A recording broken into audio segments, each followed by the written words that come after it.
as well as our cultural affairs offices, and all of that work will continue. Lastly, I'm beginning the process of eliminating vacant positions that have been budgeted across our organization in order to put those dollars to use elsewhere.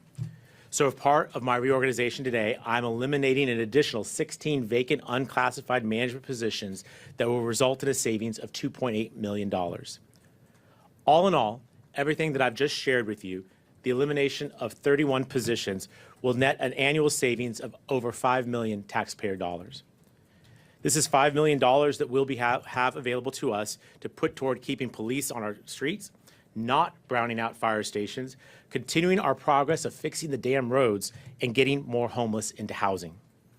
This has always been my goal in this moment that we faced, to protect core services that San Diegans expect.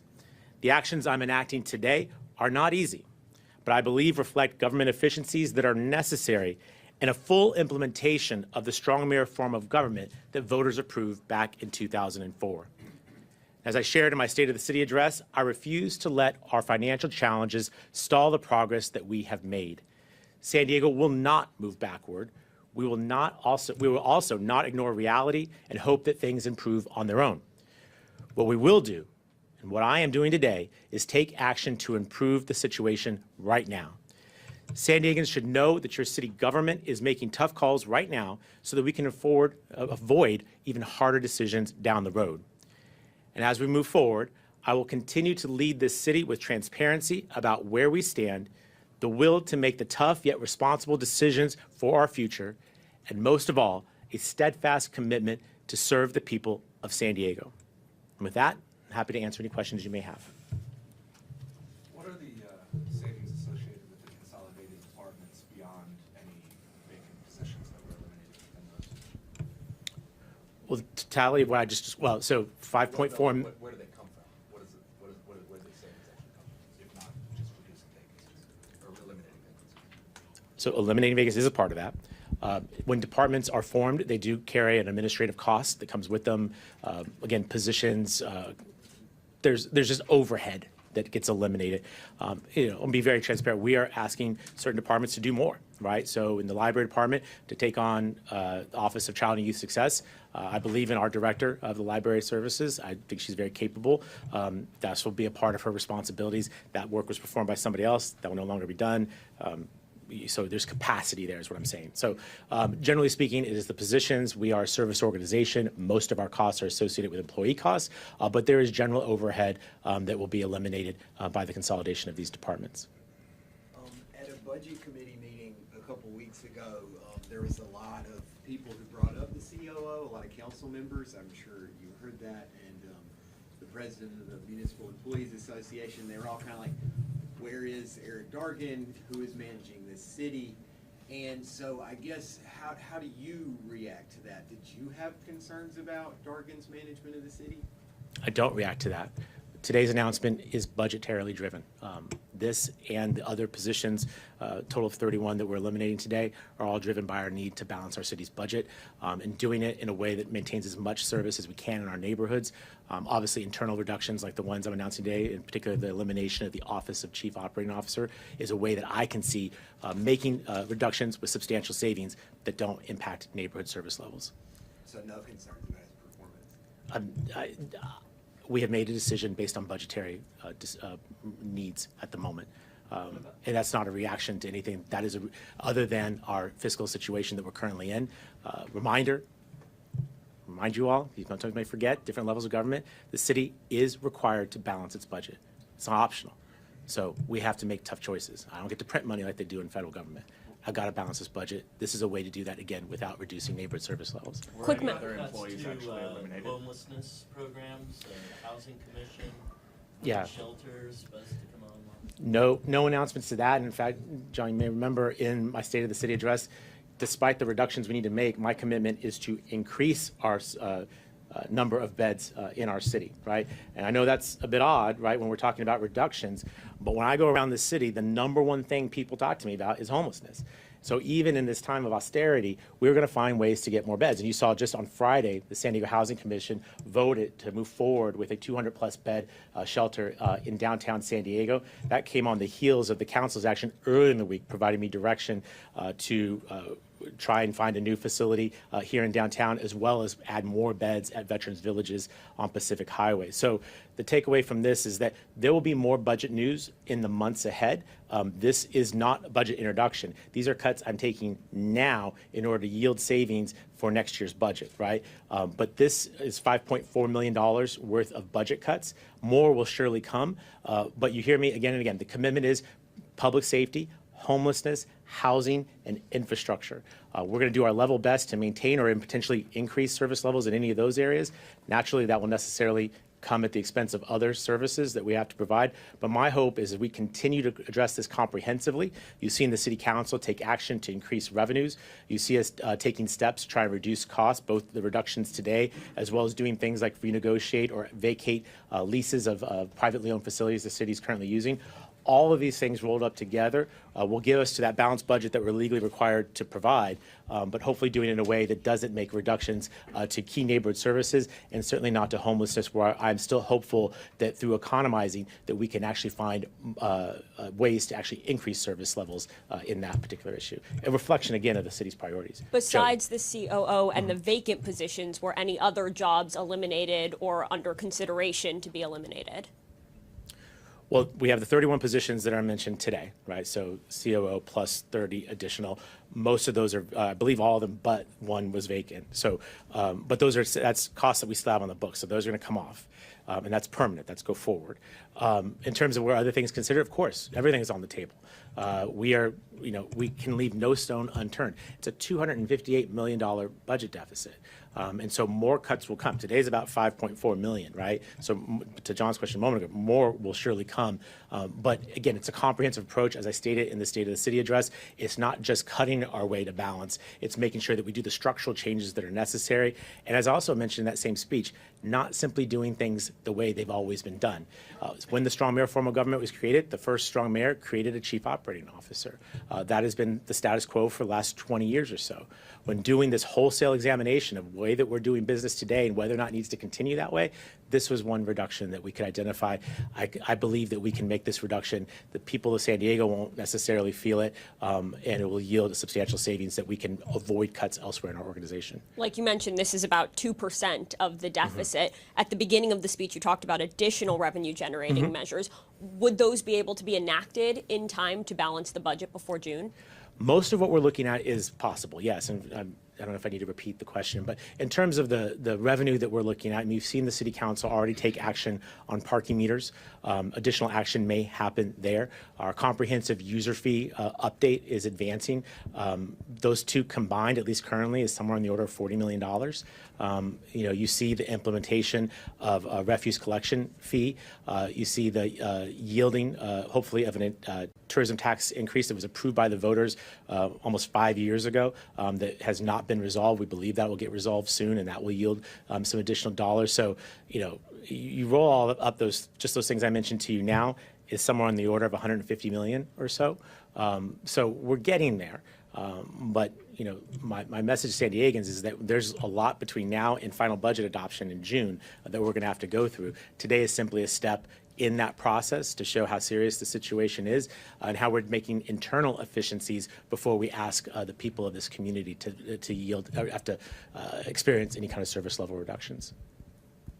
What did you say the overall number was? 258, as currently constituted. I have to say, this is, well, I remember when I became budget chair 55,000 years ago, and math was not my strong suit as a subject in school, right? Now, the good news is we have Department of Finance people who are fantastic at this. But one thing I learned about this is very much an art, not necessarily a science. And so that 258 is based upon our sort of forecast from a few months ago, right? That forecast will get continually updated as we advance towards final budget adoption. So that 258 could go up, right? tariffs are enacted, costs for the city go up, people start spending less. These are all things that are concerning. We have a lot of federal employees in San Diego. What will that do if the unemployment rate goes up, right? So those are things that can work to the negative, or maybe something positive happens. Gas prices come down. Your listeners and viewers and readers are probably very frustrated by the price of gas. I am too. The difference is they probably have 2 cars at home. I have over 4,500 vehicles here at the city of San Diego. So these kinds of things are all fluctuating inputs, but it's suffice to say it is a very significant budget deficit, and this administration is taking it extremely seriously with a focus on limiting pain to residents in neighborhoods while prioritizing public safety, homelessness, housing, and infrastructure. So other thing, So the city has 10,000 employees over that, More than that. and you're eliminating one of those today. Mm-hmm. And it's a person who's a position that's been filled ever since this system of government was created 20 plus years ago. Mm-hmm. And it's not at all a reflection of his performance in the job. Well, first of all, I'm not going to discuss personnel issues here in public. I mean, that would be regardless of the circumstances of the situation. Here's the thing. Eric Dargan is a good man. I've enjoyed serving with him, and this is just a decision we have to make. It's budgetarily informed. We have to balance the budget. And when you consider whether or not we want to have a city executive position or brownout fire stations, I'm not undecided on that question. And this is me doing that, right? And there's going to be more cuts to come. You're going to report about them. I'm interested to see how your reporting pans out. I suspect it'll be fairly emotional, right? I guess my point is this is just the start, guys. More is coming. But I want to communicate how serious we are and how we're prioritizing internal cuts to this organization before we ask taxpayers to experience a lower level of service. I also want to do what I can to protect employees who are here in terms of their jobs. It weighs heavy on me, the fact that people pay their bills and support their families based on the salaries we provide. And again, when considering whether or not you eliminate an executive position or a dozen mainline in the neighborhood staff positions, again, I'm not going to be undecided on that. These ones are providing direct service to the residents of our city. This one is here in City Hall. When having to make these choices, I think most San Diegans would make the same choice I'm announcing today. the other thing that, Sorry, everybody, we're at time. Yeah. Given that the pension Joey, payouts that's are right. record high Yeah. this year, should the city have given the unions those raises, knowing that the budget deficit was imminent? Well, a couple things about that. It's a great question. I've seen some writing about this recently. So my predecessors held pay flat for basically a decade. And during that same period of time, city employees' rent went up, their grocery bills went up, childcare bills went up, all of their costs went up while the salaries were being held flat. As a consequence, when I took over the office of the mayor, we had a tremendous number of vacancies in the city. Probably upwards of about 20% of the jobs around here did not have people sitting in those positions because the pay and the benefits were not competitive. We've spent the last number of years changing that and creating a situation where people want to come work here.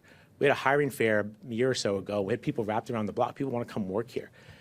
I think that they have a pretty decent boss. But the fact of the matter is we are paying wages and providing benefits to do attract high quality talent to come here and serve the people of this city. I think that's appropriate. And it is a juxtaposition, yes, over previous practices. But what did those practices get us?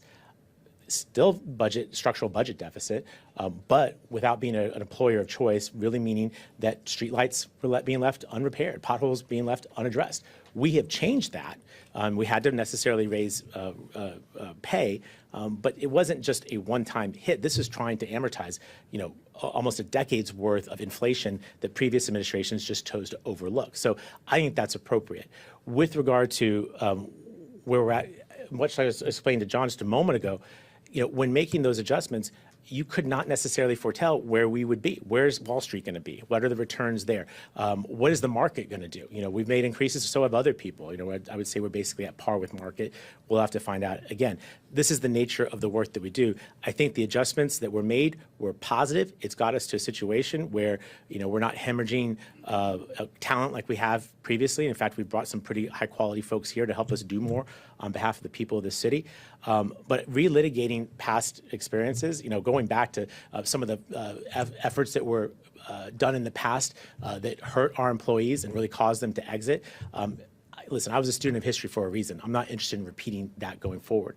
Bottom line is this, We, every single day, have to pick up people's garbage, respond to the 911 calls, open up the libraries, and cut the grass at the parks.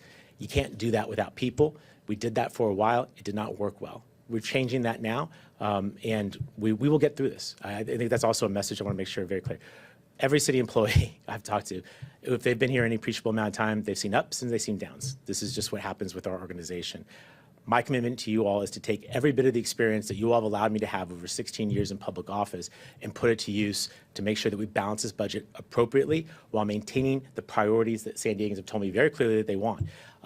I think we're doing that. Today is a step in that general direction. There will be more to come. Reminder, we'll introduce a budget later this spring. We'll have, budget hearings in May and final adoption in June. So there's a lot of time between now and then, a lot more work to be done. But the bottom line is that I believe what we have done to date have been the right decisions.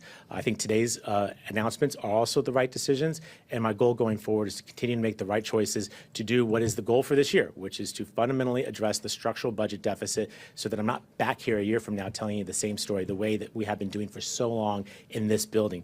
That has to change. I'm prepared to make the tough decisions to make sure that is the case. And again, today is the first step in that direction. Thank you all. From the budget committee meeting the other week, we heard comments about the CEO. Well, what's the question? Vivian Moreno said that the belt tightening talk started in December, but the action wasn't happening. Several people echoed that, and they pointed towards your office. What's your reaction to them saying that? I don't have much of a reaction other than that can really relitigate the facts. The fact is the second the election was certified and we understood that Measure E had failed by a very slim margin, roughly 1,700 votes in a different direction, we'd be having a very different conversation today. That's out of 600,000 plus cast.